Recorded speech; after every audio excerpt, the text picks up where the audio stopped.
Olá, pessoal! Estamos aqui na estreia do Sofá Jurídico com Fabiana Arantes. Eu sou a Fabiana Arantes, sou advogada santamarense, engajada aí nas políticas sociais das mulheres, dos direitos dos animais, e hoje nós estamos aqui nessa estreia sensacional. O Sofá Jurídico é um programa, um podcast diferente, porque ele vai trazer aí novidades, direitos, né? Vamos falar sobre direitos, vamos falar sobre direitos fundamentais, vamos falar sobre assuntos relevantes do nosso dia a dia. E hoje eu estou aqui com duas convidadas maravilhosas, a doutora Élida e a doutora Shirley. A doutora Élida é conselheira da OAB, conselheira municipal de políticas das mulheres, membro da Comissão das Mulheres Advogadas e da Comissão de Diversidade da OAB de Santo Amaro. A doutora Shirley é vice-presidente da Comissão de Direito Sindical da OAB de Santo Amaro, membro da Comissão de Igualdade Racial e Mulher Advogada. Pessoal, é um prazer estar aqui com vocês. Muito obrigada por aceitarem o convite nessa estreia. Estamos estreando aqui com o pé direito, com mulheres maravilhosas, mulheres sensacionais, e eu vou passar a palavra a elas para elas se apresentarem também. Obrigada, Fabi. É uma honra, principalmente por ser uma estreia e por ser com mulheres. Todas as pessoas que me conhecem sabem o quanto é importante esse tema, sabem que eu sou a defensora das mulheres. Sim. E para somar, né, a gente não poderia deixar de ter uma pessoa também tão engajada aí na pauta das mulheres pretas, como é a doutora Shirley Cândido. É isso mesmo, Fabi. Eu aceitei o convite. Eu fiquei muito feliz, né, com a proposta. Acho que a proposta desse seu trabalho é inovadora. Traz para a gente, assim, um caminho para divulgar os avanços, tanto na causa das mulheres, né, como na causa pela luta antirracista. Acho isso muito importante, sobretudo porque a gente consegue trazer ambos os assuntos de uma maneira muito mais delicada, né? Porque a gente traz através do olhar da mulher. Eu acho que a gente avança nisso. Exatamente. Pessoal, para essa estreia, nós trouxemos um assunto aqui maravilhoso, que é mulheres e a intersecção da étnico-racial, que é um assunto que está aí em alta, tá? Nós iremos falar aí do processo histórico de opressão, de desigualdade, e essas duas mulheres estão aqui para falar um pouco sobre isso. Eu acho super interessante, mas eu acho que a gente deveria começar aí com a Élida, falando sobre as questões femininas e aquilo que atravessa, né? Que acaba indo de encontro a você, vamos falar dessa forma. Vamos. Quando falamos em feminismo, né? A gente é meio controversa na questão. Sim, mas foi porque você disse que você não era feminista, porque o feminismo não te representava. E isso, para que vocês entendam, eu tenho que tentar contextualizar. Nós fizemos uma roda de conversa e eu sempre estou nas pautas falando do feminismo, do direito das mulheres, e a doutora Shirley falou, mas eu não me sinto feminista ou representada. Eu disse o seguinte, eu compreendo o feminismo, respeito a importância dele, sei que somente através dele nós avançamos em muitas questões políticas e sociais, mas o feminismo, eu acho que da forma como ele se construiu, ele não abarcou os interesses da mulher preta. Quando a gente analisa de um ponto de vista mais focado na evolução e na luta antirracista, você observa que o feminismo ele é uma luta gigante, extremamente necessário na sociedade, mas ele deixou parcela das mulheres de fora, ou seja, não contemplou exatamente os anseios e as necessidades dessa mulher preta dentro da sociedade, né? Então, assim, do meu ponto de vista, o feminismo negro, ele precisa existir porque ele precisa ser contado através da dor e da história da mulher preta, que é outro foco, é totalmente diferente da mulher branca dentro da sociedade. E aí a gente entrou num debate, Sim. ela falou, como assim você não é feminista e tal? Eu disse assim, eu respeito o feminismo, eu, vez ou outra, me declaro feminista, mas a gente precisa entender que o feminismo preto, ele corre por outro caminho, sabe? Ele tem outras vertentes e outros interesses que precisam ser aí abarcados e defendidos. O feminismo preto, assim que eu posso falar, é mais amplo. Eu acho que ele vem na linha da construção da própria sociedade, sabe? É importante a gente estar conversando, até porque a gente está no mês de maio, né? Dia 13 aí, teoricamente, a gente comemoraria aí o 13, que seria o dia da abolição, que é a grande fake news da história, né? Do meu ponto de vista, e a gente tem que pensar na construção da sociedade. A nossa sociedade, ela é racista e ela foi construída assim. Então, quando a gente fala em feminismo, enquanto as mulheres tinham condições, e aí agora eu vou fazer um recorte aqui, por exemplo, eu adoro Clarice, né? Ela é maravilhosa e tal, mas para ela ter aquela construção que ela tem, feminista, idealista, teve uma mulher preta por trás para dar suporte para ela. E aí eu penso, em que momento que esse feminismo começou a pensar nessa outra mulher preta, que também tem família, que também tem história, e em que lugar que o feminismo coloca, né, essas identidades pretas? E eu acho que é aí que eu começo a caminhar por outro caminho quando eu penso em feminismo. Mas o feminismo, a doutora Helena tinha falado que entrou na 4ª geração. Tem isso? Tem esse negócio de primeira, segunda? Tem a primeira geração do feminismo, a segunda geração, a terceira geração e quarta geração. E o que é importante falar, nessa nossa conversa que nós tivemos anteriormente, em relação ao feminismo negro, o feminismo negro, pelo meu entendimento, ele não foi através da conquista das mulheres brancas, foram as mulheres negras que tiveram que levantar a bandeira da mulher negra com as pautas antirracistas.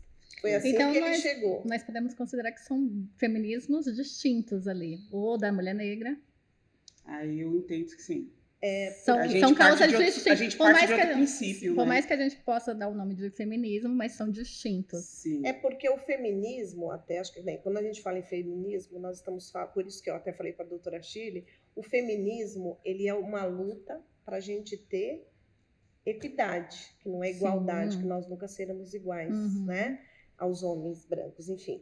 Mas o feminismo, quando eu defendi, Shirley, é porque assim, eu estou falando das mulheres num todo, eu estava falando. Sim. E é necessário. É necessário. Mas como entender a dor, que eu falo, do outro e principalmente da mulher preta, porque elas têm um outro contexto da mulher branca, como a Shirley mesmo ponderou. Clarice Lispector e outras mulheres lutas, né? São outras lutas. E quem levantou a bandeira do feminismo negro foi a própria mulher negra. Sim, e vem dentro desse movimento antirracista, dentro do movimento negro, porque assim, as pautas raciais, elas nascem geralmente em grupos étnicos, né? A sociedade brasileira não discute racismo, a sociedade brasileira não discute as questões raciais. A sociedade brasileira nega. Inclusive, a gente tem dentro da sociedade múltiplos grupos políticos, sociais, que defendem que a gente vive numa sociedade igualitária racialmente, né? A famosa democracia racial, que ela não existe. Se você pegar qualquer índice social aí, você vai verificar que ali você tem a população negra sempre com os piores índices. Se você pensar em renda, pensar em violência, se você pensar nas questões financeiras, né? E aí você vai falar assim, na própria dependência do Estado, né? Quem que está sendo abarcado por aí? É a grande maioria da população negra. Então, se a gente pensar sobre esse prisma, você vai evoluindo, e você vê que a sociedade, ela camufla. ela camufla as questões mais essenciais. E aí a gente não consegue avançar nas pautas e, portanto, os movimentos negros é que fazem esse impulsionamento. E daí é que nasce também, e não sei se também, ou inicialmente, esse movimento do feminismo negro, que eu entendo que ele remonta bem antes do próprio feminismo, porque já na época abolicionista, a gente tem grandes nomes femininos que traçaram grandes batalhas. Então, eu falo que o feminismo é ancestral e ele é preto. Sim. É uma defesa minha, assim, do porquê eu digo para a Hélida que eu respeito o movimento feminista, mas eu não me declaro uma feminista, né? Eu venho E como nessa que você se construção. declararia? Eu sou uma mulher preta dentro de uma sociedade racista e eu me declaro como uma mulher em evolução, né? Eu sou aguerrida da luta e a gente tem que estar sempre neste movimento. Eu acho que é assim que eu me declararia. Não, muito legal. E você acha que o letramento racial tem ajudado nessa questão das pessoas tomarem mais consciência? Eu acho que ele é o caminho inicial. Uhum. Né? A gente precisa fazer com que a sociedade consiga evoluir nessa questão. E você só consegue fazer isso através da educação. E o letramento racial, ele, para além da gente conseguir conscientizar a população da necessidade da gente incluir, é de humanizar o corpo preto dentro da sociedade.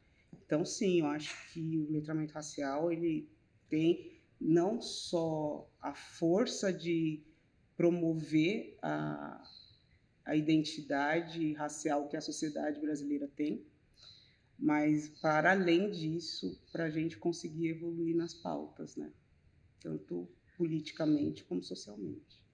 E essa inclusão também é, como nós havíamos falado uma vez, nas escolas também, né? Ah, sim. Veja, a gente tem aí uma lei que já completou, acho que esse ano... 20 anos. 20 anos. É uma lei de 2003. E aí a gente está falando em educação, sobre histórias, e a gente não tem isso ainda dentro da nossa sociedade, dentro das escolas, de maneira efetiva, né?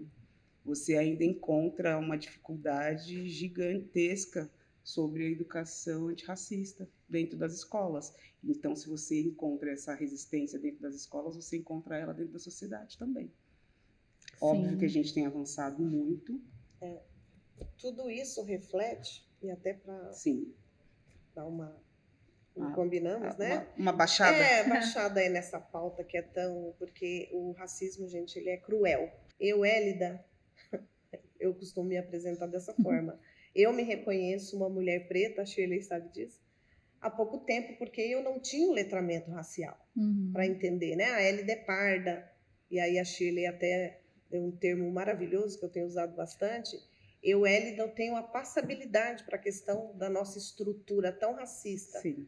Porque a nossa estrutura, ela é racista, mesmo que as pessoas não queiram admitir, né? E aí tem sempre aquela frase, mas eu tenho uma amiga preta, né? Mas eu tenho um amigo preto, e acha que isso faz com que você não seja racista. Eu acho que, na verdade, é assim, a sociedade, como eu falei, ela tenta invisibilizar, né, os problemas. Isso em tudo, a gente percebe que a sociedade brasileira tem muita dificuldade de discutir as questões prejudiciais de convívio social. E aí a gente conversando, ela falando assim, mas eu nunca senti isso nos ambientes. Estávamos conversando sobre questões de ambientes de poder, né? Como que você é recebido nesse ambiente de poder dominado pela branquitude, de um modo geral? Ela falou assim, eu não sinto, eu não vejo isso. Aí eu disse para ela, você não vê porque o seu tom de pele, a sua fisionomia, ela não chega primeiro. Então, você é passável dentro daquele ambiente, sem ter que passar por todas essas questões étnico-raciais que uma mulher preta, retinta, vai ter que passar, entendeu?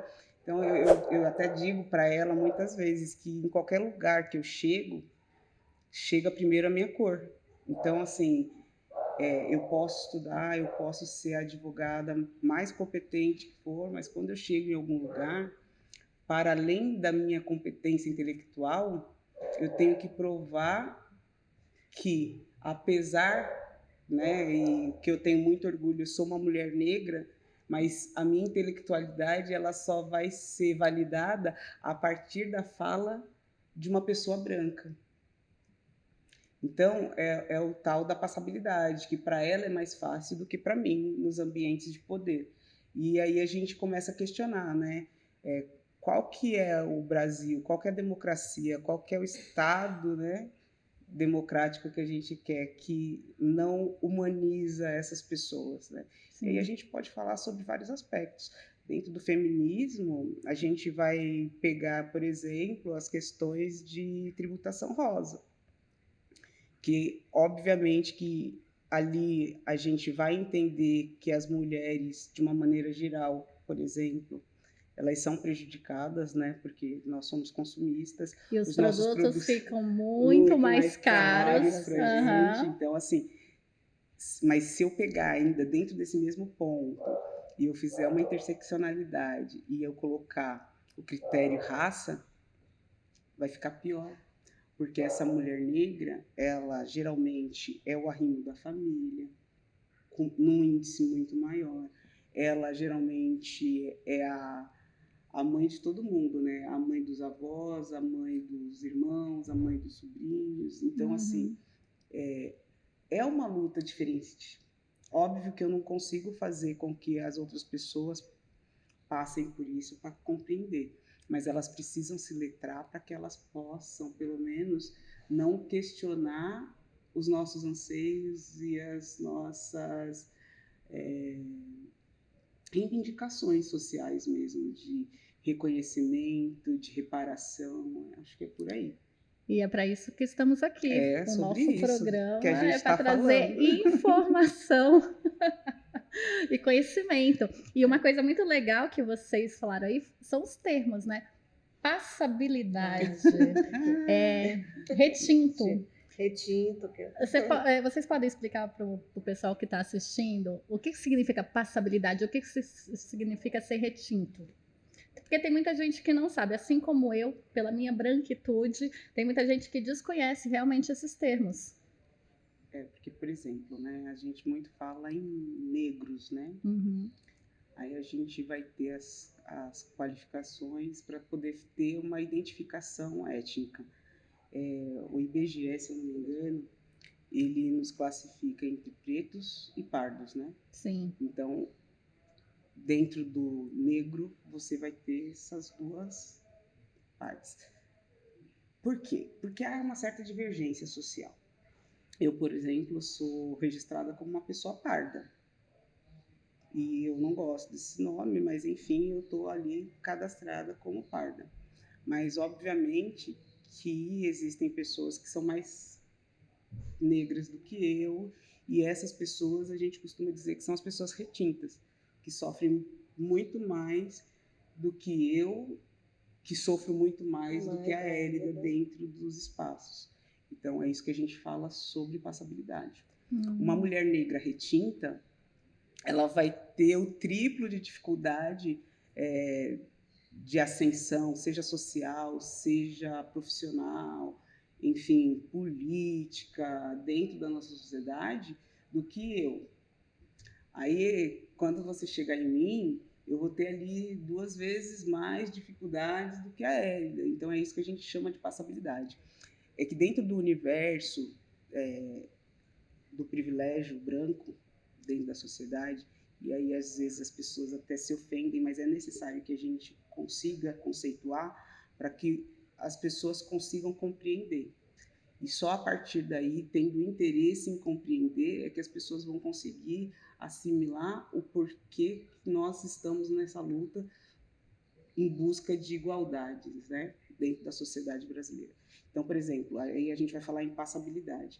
Dentro de um ambiente de poder majoritariamente branco, e aí as pessoas se chocam, porque dentro desse ambiente você acha estranho o diferente, né?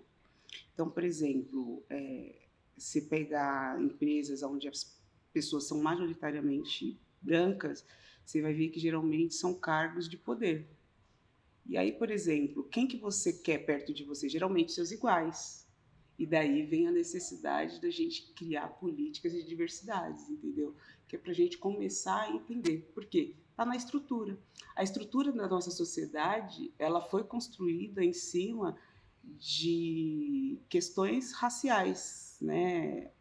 A racialidade está em tudo. Então, acho que a gente também tem que discutir isso no nosso dia a dia, de uma forma consciente, de uma forma progressista e a trazer aí o bem-estar, né, da sociedade de uma forma geral. Eu acho que é por aí. E o racismo estrutural, ele foi discutido muito agora nos últimos tempos, aí até com o sim. Big Brother, né, que levantou muito Muitas esse tema. questões polêmicas, muitas né? questões polêmicas. E aí, aí a gente entra naquilo que eu falei para você, do privilégio da branquitude, né?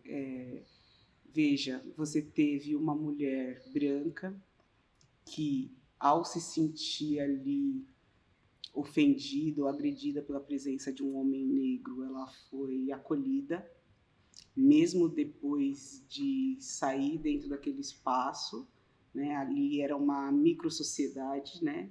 E aí a gente viu o quão escandaloso é o racista e o quão vil ele é, né?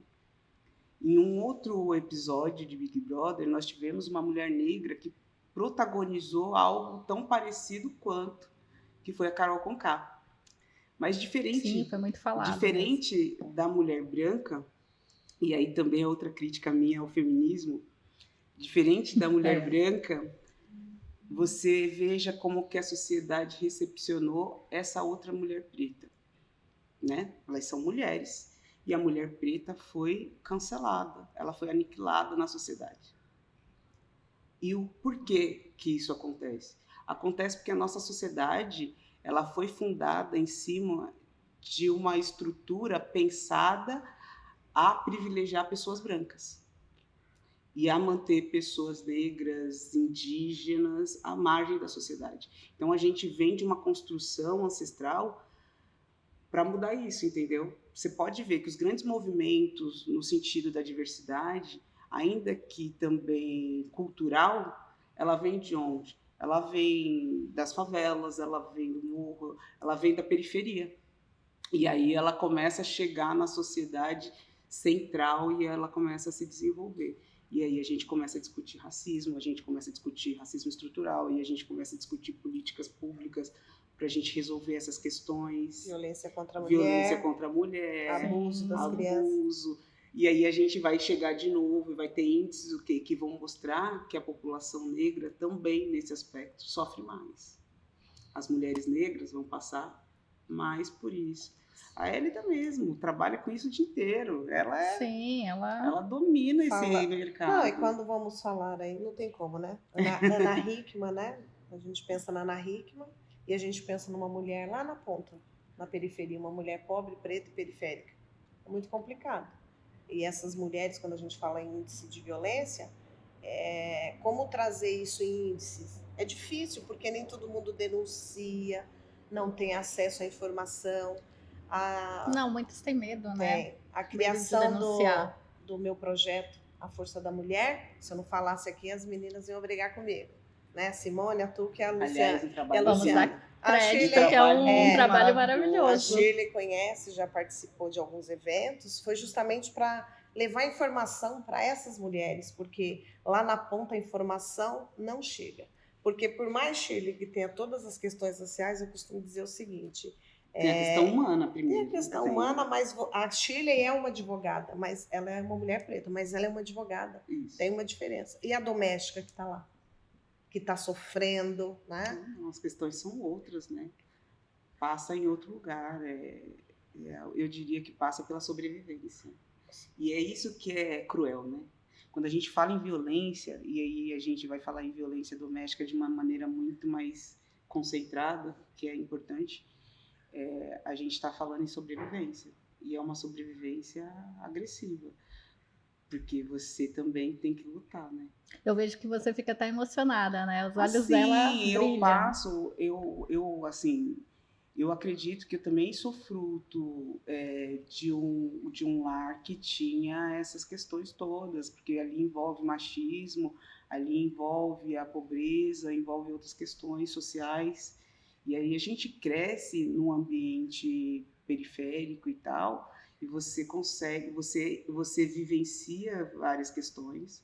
Se não pessoalmente, você vivencia com seu vizinho, você vivencia com a sua tia, né? É na casa Não, do é seu muito parente, próximo, muito muito próximo. próximo. E aí você vai construindo isso dentro da forma como você vai se desenvolvendo, e você vai vendo o quão cruel é, né?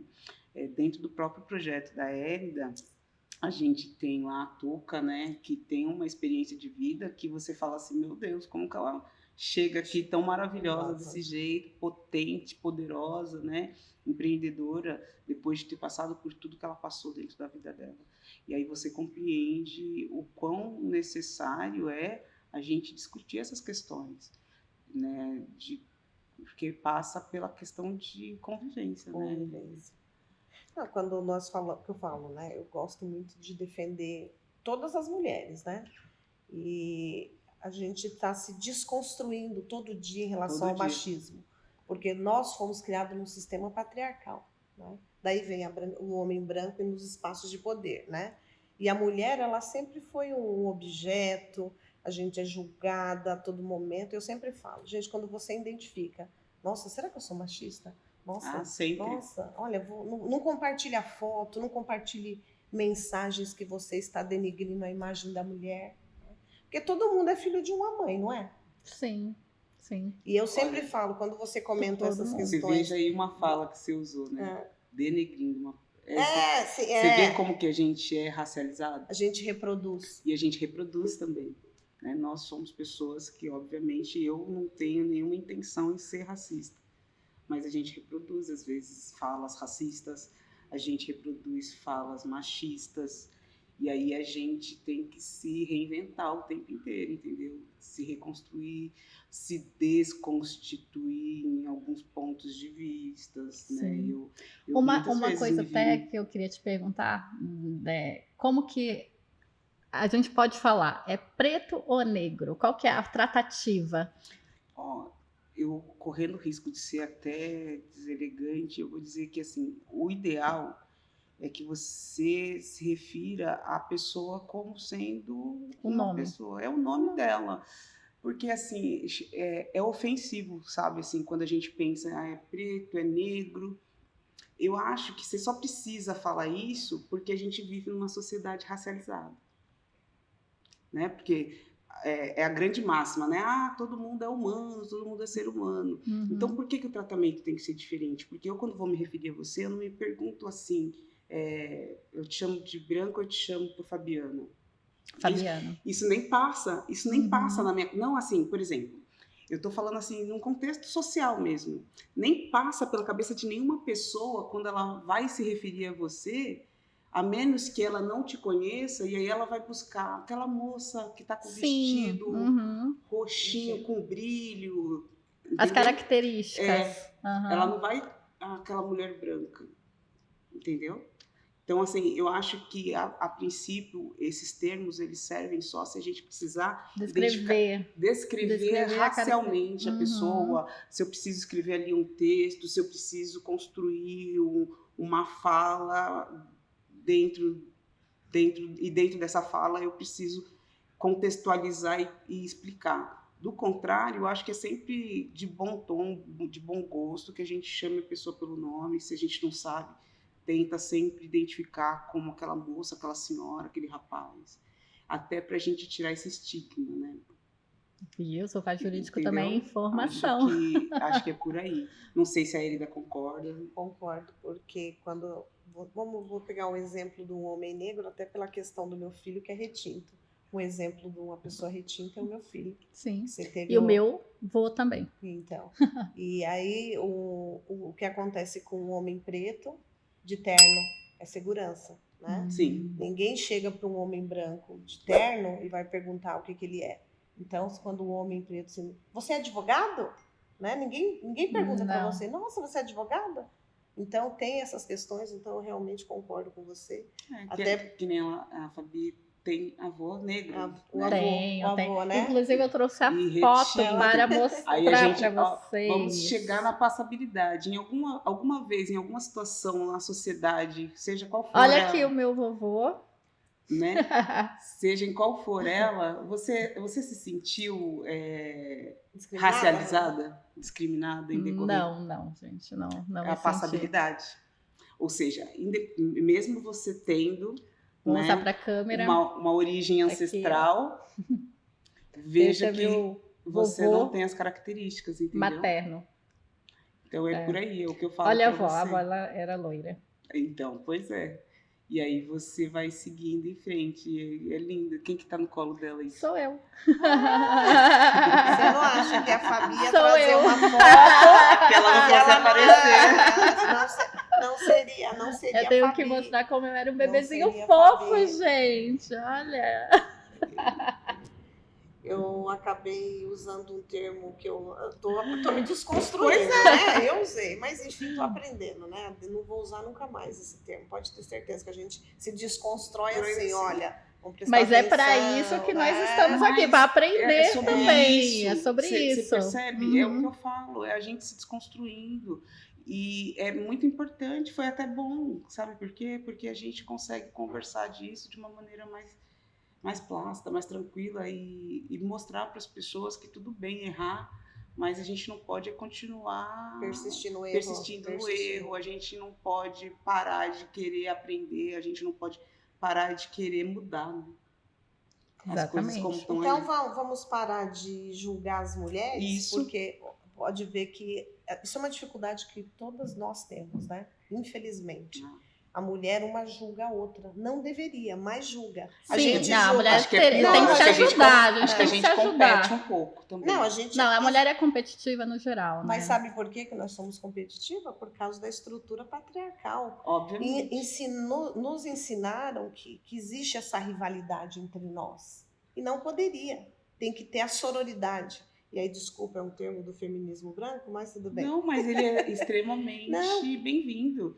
E eu acho que a sororidade, ela deve ser entre mulheres negras, mulheres brancas, mulheres indígenas, mulheres. Mas tem que ter esse olhar, não tem que ter um olhar, Shirley, eu acho que assim, nós enquanto mulheres, né?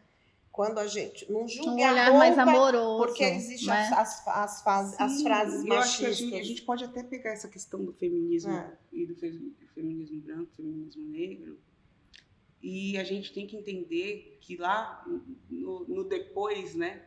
No depois que a gente conceitua, no depois que a gente se compreende, eu me compreendo uma mulher que entro dentro do feminismo negro, né?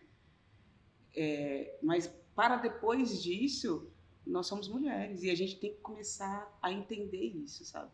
E eu acho que é muito bem-vindo, sobretudo, quando as mulheres feministas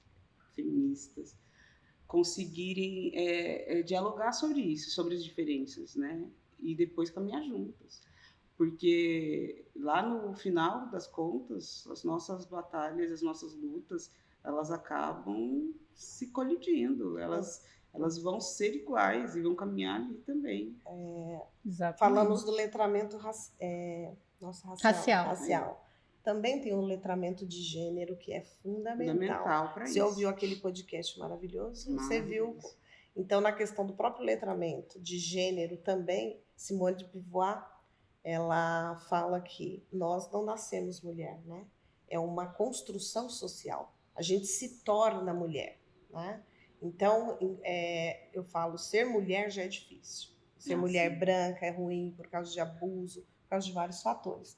Imagina ser mulher preta. E aí eu falo, é como se tivesse aqui o que seja uma escada, enfim, a mulher branca, a mulher rica, a mulher advogada, aí vem a mulher preta, aí vem a mulher periférica. Né? E é uma escala que ela vai, sei lá, eu não sei se posso dizer caindo, diminuindo. Em que sentido, assim? Numa pirâmide, se a gente pegar uma pirâmide e a mulher para classificar as mulheres. Eu acho que as mulheres, elas estão sempre em luta, né? Porque espaço nenhum que a gente lá. E aí eu não preciso nem chegar na questão racial, só de gênero por si só. Se você pegar a nossa sociedade, ela é majoritariamente masculina. Pega qualquer espaço de poder, pega o espaço político, pega o espaço empresarial. Não, o espaço é todo dominado pelos homens, né? Entendeu? Então, o que nos resta fazer? Lutar, perseguir e conquistar. Precisa de E empatia. é o que estamos fazendo. Né? Eu acho que precisa desse movimento. Eu, de maneira nenhuma, banalizo o movimento feminista, muito pelo contrário. Eu acho que ele é extremamente importante, eu acho que ele conquista tudo que vem para as mulheres, vem a partir daí, né? É o movimento feminista que conquista questões como o direito ao voto, Sim. o direito de se emancipar, né, do seu marido, de não ser mais a coisa do seu marido, né? O divórcio, né, que foi conquistado também. Né? Quer dizer, não somos mais tecnicamente falando, né? A sociedade ainda... Não, porque agora tem os narcisistas, né? E os narcisistas acham que nós somos proprietários deles. Então, tem essa pauta muito boa também, né? Nossa, é verdade, gente. Que são os homens narcisistas, é bem complexo. Porque ela vai direto de encontro com a violência. E a violência, ela vem sobre vários aspectos, né, gente? Psicológico, financeiro, enfim... A gente tem físico. Mas é que a gente fala mais do físico, geralmente. Mas o pior é o psicológico. O abalo emocional que causa, né? É o psicológico. A gente fala dos índices porque é óbvio que a violência ela traz resultados muito mais negativos para a sociedade, né? Mas o psicológico também. Você imagina quantas mulheres estão destroçadas sentimentalmente, né? Mentalmente, dentro dos seus casamentos, dentro dos seus relacionamentos, porque ela vive com um homem narcísico. E ela não consegue sair desse ciclo. Nós comentamos. Sim, não consegue, e muitas vezes a família não fica sabendo, os amigos não ficam sabendo, porque aquele abuso é dentro de 4 paredes. Eu tenho muito cuidado quando eu vou falar de narcisismo, porque assim também a gente acaba dando para eles uma certa... Um certo justificativa de que ele tem ali uma psique complicada. Não, eu acho que eles têm mesmo uma falta de caráter. Isso, e por isso que um desvio de caráter. Eu não gosto muito de abordar a questão aí pelo lado narcísico, apesar de ter uns que são extremamente, porque o ego deles é demais, né? É aquele cara que fica se olhando no espelho. Então, aí a gente passando por aí, eu acho que a gente vai cair na questão do machismo mesmo, e como que isso abala as relações da sociedade. Porque está em tudo, né? Está desde da língua, né? Que é masculina, né? A gente estava até questionando isso, né? Eu falo membro, né? Exatamente. E aí a gente chega no resultado de que a própria língua é masculina, né? A língua portuguesa, ela acaba sempre ali no gênero masculino, né? Você vê que tudo é uma construção social. É as grandes reivindicações, manifestações que faz ter todas essas mudanças, né? E aí a gente começa a se movimentar nesse sentido. E eu acho que quando a gente pensa também em violência, nessas questões mais detalhadas. Então, é porque eu acho que falar de narcisismo a gente precisaria de uma psicóloga aqui com a gente. A Luciana não pôde vir. Mas porque vai ter, é uma questão assim, próxima. Tão minuciosa que seja. Porque ela poderia explicar o próprio termo em si, que eu tenho assim uma noção, e aí por isso que eu não gosto muito de usar o narcísico para falar de violência, porque quando a gente vai falar de violência contra a mulher, se a gente pegar só o narcísico, a gente acaba passando pano para eles, né? E eu acho que a gente tem que começar a responsabilizar. É muito engraçado como homens são meninos até muito tempo, né? Enquanto mulheres, elas amadurecem e precisam enfrentar, né, as dificuldades da vida desde muito cedo. E aí independe, tá? A gente pode pegar uma menina que foi toda criada para ser a princesinha do papai. Ela, depois de uma determinada idade, ela vai assumir responsabilidades e questões da própria sociedade da vida dela de maneira muito mais efetiva do que homens. Homens são Sim. adolescentes até muito tempo, Sim, né? são Se não, meninos, você. né? Hoje em dia a gente tem adolescente aí de 40 anos, 30 anos, né? Com certeza. Você É o que sabe mais que- tem. Mas vamos Ó, fazer um recorte que se a gente for fazer isso pro lado do homem negro, isso não corresponde à verdade. Porque homens negros, desde muito cedo, são vitimizados pelo fato de serem negros, né? Então, eles desde muito cedo têm responsabilidades diferentes. Então, mais uma vez, a gente precisa fazer recorte de raça aqui, mas não em todo o processo, né? Porque se a gente pensar só em isolar o machismo, por exemplo, aí a gente consegue traçar ali uma linha para demonstrar que a violência ela pode ser meio que igual, né? O que você acha dessa parte? Eu particularmente acho muito legal essa questão de distinção, né? Das pautas, assim. Sabe, É, assim, eu fico É um tema perguntando, meio- Não, mas a gente se a sempre... gente pegar só o machismo, os homens são iguais? Não. Não são iguais. Porque tem a questão... A gente Depende sempre da quis- criação. Eu Não, acho que a não- criação não- também faz muita diferença. Também não, eu acho que não é... Não, eu Ah, eu já não conheci, é só, eu conheço não é só homens criação. extremamente bem criados e que são uns cretinos. Pode falar cretino? Já falou. Já falei. Não, agora não é cretino. Qual é o nome que eu falei? Que eu ia estrear hoje? Os perebentos. Experimentos, Não. verdade. Os perebentos. Então, os perebentos, eles não tem a ver, acho que, com criação, não, porque às vezes você tem pais e mães maravilhosos. Tem a ver com a própria estrutura patriarcal. Você pega um menino e uma menina. Então, você cria o menino dizendo que ele pode tudo. Ah, você dá um carro, o carro é poder. Para a menina, a gente já foi criado o quê? Te dá uma boneca, a mulher tem que cuidar. E voltando aqui para o tema das mulheres, as mulheres estão exaustas justamente por isso. 86% das famílias brasileiras são chefiadas por mulheres. E Então, quem cuida de quem cuida? por isso é tão importante a gente falar sobre machismo, porque enquanto nós mulheres também não nos desconstruirmos enquanto mulheres machistas, eu fico me perguntando quando que a gente vai conseguir criar homens não machistas. Eu criei, mas eu sou exceção. Entendeu? Mas será que em nenhum ponto da vida dele ele conseguiu identificar em que momento ele possa ter reproduzido? Eu acho que é muito importante a gente pensar assim, sem querer trazer mais uma culpa para a mulher, né? Que a gente vive numa sociedade que nos culpabiliza por tudo, né? Sem querer trazer essa responsabilidade para as mulheres, será que em algum momento também não cabe a gente desconstruir um pouco esse machismo?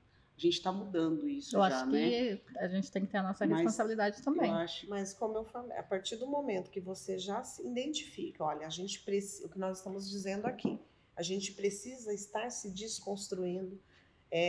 Só que ao mesmo tempo que você diz que nós mulheres precisamos criar homens melhores, a gente também está assumindo mais uma responsabilidade. É um Entendeu? absurdo. Não dá. Por isso que nós estamos exaustas. É. Então, tudo é a mulher. A gente Então, precisa ó, mudar isso. vão culpar, se ele é violento, foi porque ele foi criado com uma mãe violenta? E não, às Não, vezes nem ele... sempre, nem sempre, não, mas às vezes ele reproduz isso, não tem nada a ver com a criação da mãe. Eu acho isso impressionante, né? Como todo mundo saiu de uma mulher.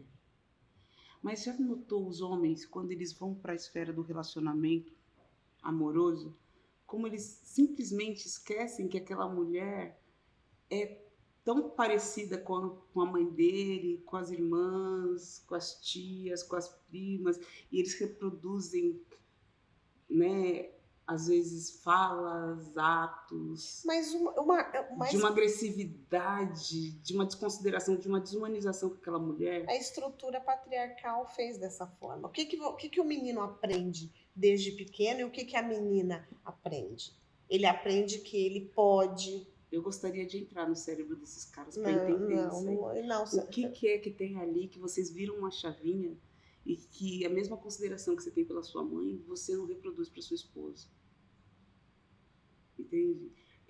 Em que lugar que você desconecta aquela personalidade feminina do feminino, entendeu? Difícil, hein? Em que momento Que que você momento? transforma aquela mulher numa coisa? Exatamente. Eu acho que cabe a nós, mulheres, né, quando essa situação acontecer, tomar atitudes que nos valorizem, né? Que é a questão, em separar, ter coragem de separar, ter coragem de mudar, ter coragem de, sei lá, de sair de casa quando há uma violência física ou emocional, né? Tomar atitudes, e é isso que hoje em dia, acho que até porque as mulheres se sentem acuadas, elas não conseguem. Então, muitas mulheres continuam dentro disso durante anos e anos e anos, até chegar num estado depressivo. Acho que envolve muita coisa aí. A gente está falando do nosso ponto de vista, obviamente, né? Eu sou uma mulher que eu não aceitaria. Eu também não. Mas assim, eu falo isso do meu ponto de vista de vivência, né? Do lugar onde eu tô. E aí a Hélida teve uma fala aqui e é muito importante. Quando a gente vai falar de uma mulher com menos esclarecimento, com menos condições, com vários outros fatores, né? Com filhos, enfim, outras obrigações que ela tem na sociedade, não dá para ela só virar a chave. E ainda tem a questão afetiva. Muitas vezes elas gostam daqueles caras. Posso explicar o gosta, né? Mas aí eu gosto a gente é tem uma que- questão de carência, Eu uma vou questão tentar de explicar. dependência, Eu vou talvez tentar explicar emocional. o ciclo da violência Sim. contra a mulher. O ciclo da violência doméstica. Ninguém se relaciona com ninguém sem afeto. Sim. E assim, ninguém começa um relacionamento onde ele vai te agredir, onde ele vai te humilhar. Não é assim que começa um relacionamento. Aí você está convivendo, você casou, você constituiu filho, né? Constituiu família, filho. E é muito difícil para a mulher, às vezes ela vai chegar na própria mãe e vai falar: mãe, ele me bateu. A mãe vai falar: não, mas você não casou com ele? Até porque a mãe, aí a gente vai voltar a falar da estrutura patriarcal e do machismo. Porque o que acontece? Hoje, por que a gente fica debatendo diariamente? Aí você vê, às vezes, uma idosa falar de violência. Porque ela sempre sofreu. Só que as mulheres estavam caladas. E hoje em dia, Hoje em dia nós temos voz. a mulher a gente tem viu isso lá no voz. projeto Panelinha, né? E a gente falando sobre os direitos das mulheres. O relato delas é impressionante. Então, hoje, as mulheres falam. Então, esse ciclo... Aí vai chegar um momento, como a Shirley comentou, uma mulher que não tem acesso à informação, ela não é Ana Hickman, ela né? não consegue ela fala, romper o ciclo, como é que eu vou simplesmente. embora? Eu dependo dele financeiramente. Para onde eu vou com essas Ana crianças? Hickman, né, gente? Se a Ana Mas ela Hickman- demorou muitos anos, né? Mas todas demoram. Tem um momento A certo. própria Ana Hickman demorou muitos anos. Mas todo mundo tem o momento certo. E o momento depende da mulher, não depende de mais ninguém. O dia que ela toma decisão assim, vou denunciar e eu vou seguir minha vida, ela sai. Só que a gente tem que respeitar. Porque é o que eu falo, tem que ter empatia. Porque a nossa fala, eu de onde eu estou, de onde você está, é diferente. Então, assim, não é fácil. É um assunto delicado e a gente só toma consciência, como sabe que a quando? gente fala? Como que a gente ajuda, né? Como que você reproduz essa empatia? Como é que você ajuda? Eu tô aqui. Eu sempre falo para minhas amigas, né? Minhas amigas sabem. Hélida, discutir. Ele levantou a mão, eu falo, vamos para a delegacia. Essa sou eu. Mas nem Essa sou todas, eu. mas aí é que Só tá, que nem eu todas sempre- querem ir para a Mas não delegacia. vão, mas eu digo, sabe o que você tem que fazer? Às vezes elas só querem ser ouvidas. Você só precisa. Acho Então que- eu tô aqui. É o que eu falo. Tá feliz? Tô aqui. Tá chorando?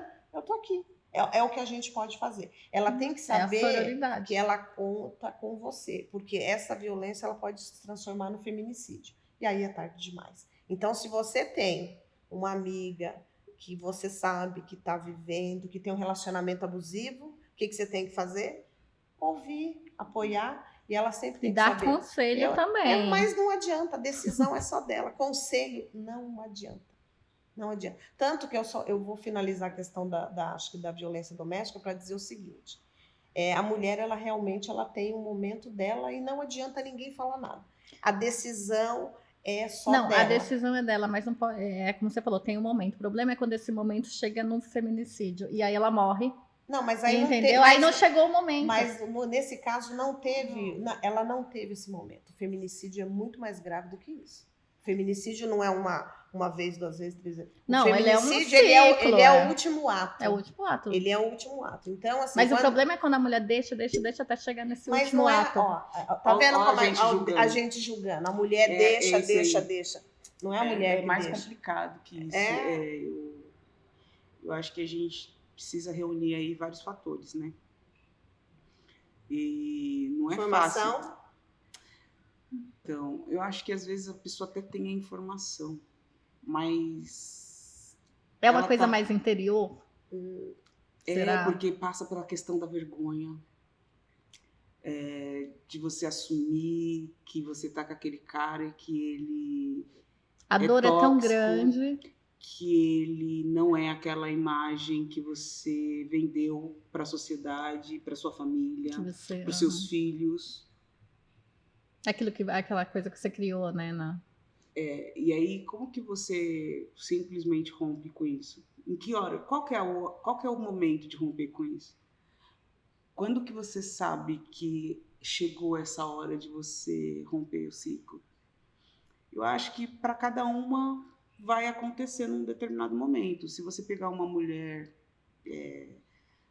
da alta sociedade, uma mulher mais... Não é na Hickman? Exatamente. Ou outras, por exemplo, recentemente nós tivemos aí uma modelo, atriz, que foi na mesma época... A Samara Filipe? Não, na mesma época que aconteceu com a Ana Hickman, aconteceu com ela, eu esqueci o nome dela, olha, você vê que a mídia não repercutiu muito.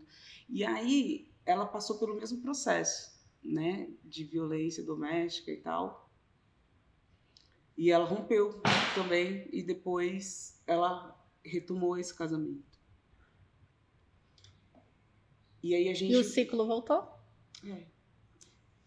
Isso E acontece muito. espero de eu romper e voltar.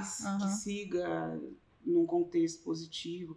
Mas mesmo a Ana Hickman, eu não entendo que ela rompeu realmente o ciclo dela, porque ela se relaciona hoje com um homem que também já passou por um processo de violência doméstica contra a ex-esposa. Exatamente. Então você veja, de repente ela tem um padrão Uhum. e ela tá para reconhecer, ou de repente não, de repente ele realmente já se desconstruiu e já se entendeu como um homem que tem que respeitar a mulher dele, enfim. Mas são processos. Eu, do meu ponto de vista, eu poderia apontar para essa situação e eu diria assim, de repente ela tem esse padrão.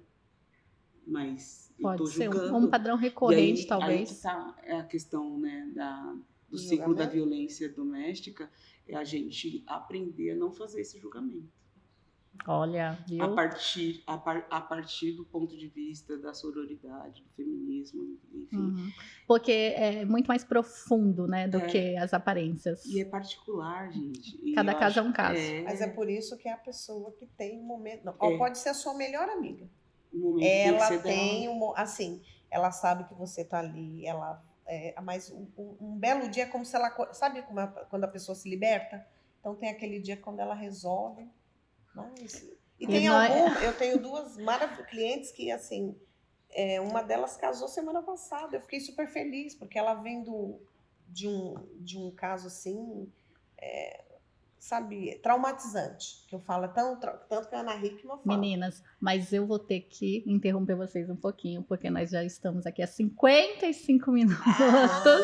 O papo passou tá rápido muito demais. maravilhoso, muito interessante. Tá ficando bom, tem que acabar. Nossa, e não, mas nós podemos fazer o Sofá Jurídico 2. Já ia dizer aqui, Já vamos né, fazer dor da a gente, só continuação. gente. Exatamente. Mas eu achei muito relevante, assuntos muito relevantes, informativo. Pois Eu é. aprendi muito aqui, eu acho que o pessoal que está assistindo vai aprender também. E, assim, eu adorei. Tomara que se interesse, que Sim, discutam os temas, né? sim, a gente tem que levar. Isso é o letramento racial, a gente está levando isso para o público. Esse é o nosso intuito, ajudar, né? Não só as mulheres, mas todos vocês. E eu adorei receber vocês aqui. Foi muito legal mesmo. E eu queria, para a gente terminar, brindar com um vinho. E também que vocês escolhem aqui, nós temos umas cartas aqui, ó, com frases motivadoras. Vamos ver qual que a Shirley vai tirar.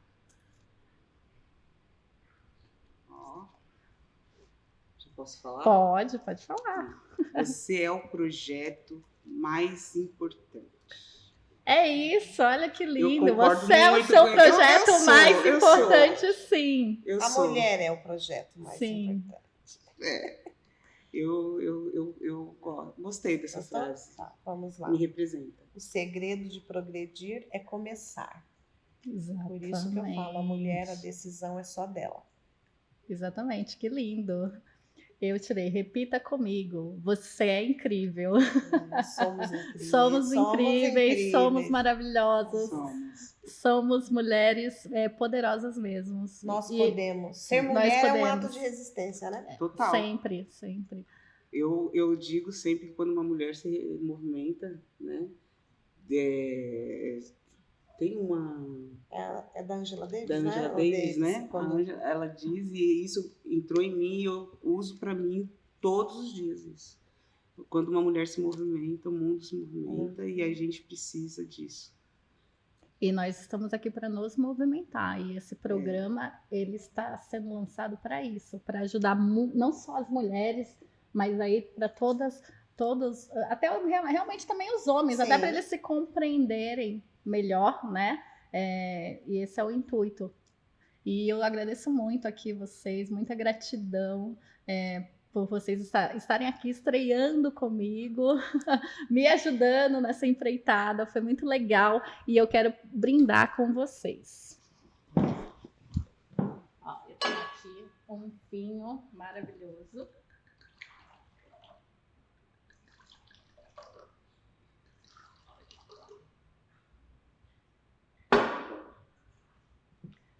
Doutora Shirley. Obrigada. Gente, obrigada. Sucesso. Mais uma Sucesso vez, pra Parabéns. você. sucesso Parabéns para pelo todas seu projeto. nós. Parabéns. Muito lindo esse seu projeto. Obrigada.